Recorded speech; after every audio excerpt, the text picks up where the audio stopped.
Hello, it's Tuesday the 11th of January.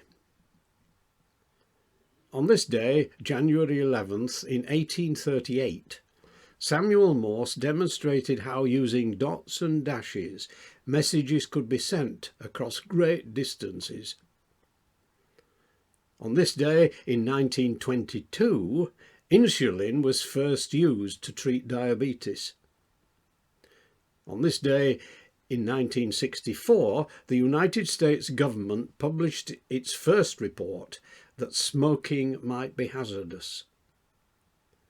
And on this day, in 2020, the US House Democrats introduced an article of impeachment against President Donald Trump for encouraging his supporters to riot at the Capitol. Now, of course, many millions and millions of things will happen today, and each of us will have our particular memories when it comes to an end. And our memories will depend partly on what use we have made of the day.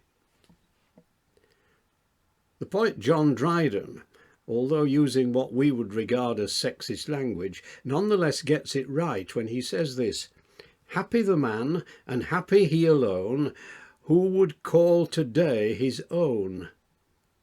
He who, secure within, can say, tomorrow do thy worst, for I have lived today."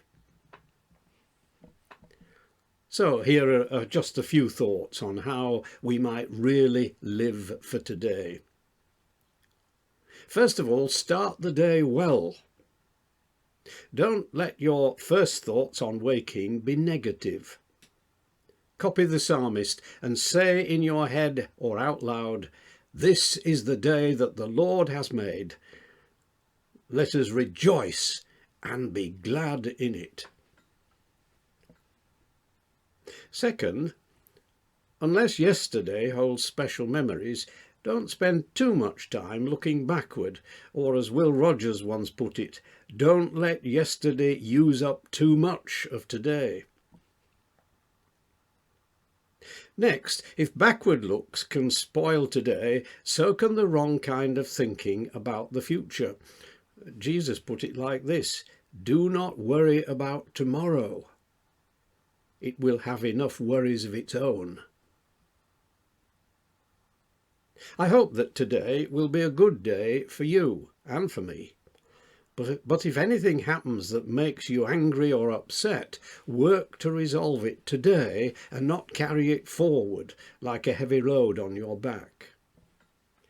As the letter to the Ephesians puts it, do not let the sun go down on your anger. And finally, try to remember these words from the letter to the Hebrews. Jesus Christ is the same yesterday, today, and forever.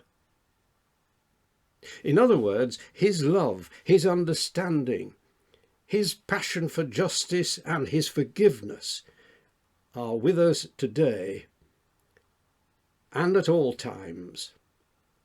And so we must try to follow in his footsteps today and every day. Now let us pray. God our Father, help us this day to be cheerful when things go wrong, persevering when things are difficult, kind to those in need, and sympathetic to those whose hearts are sore and sad.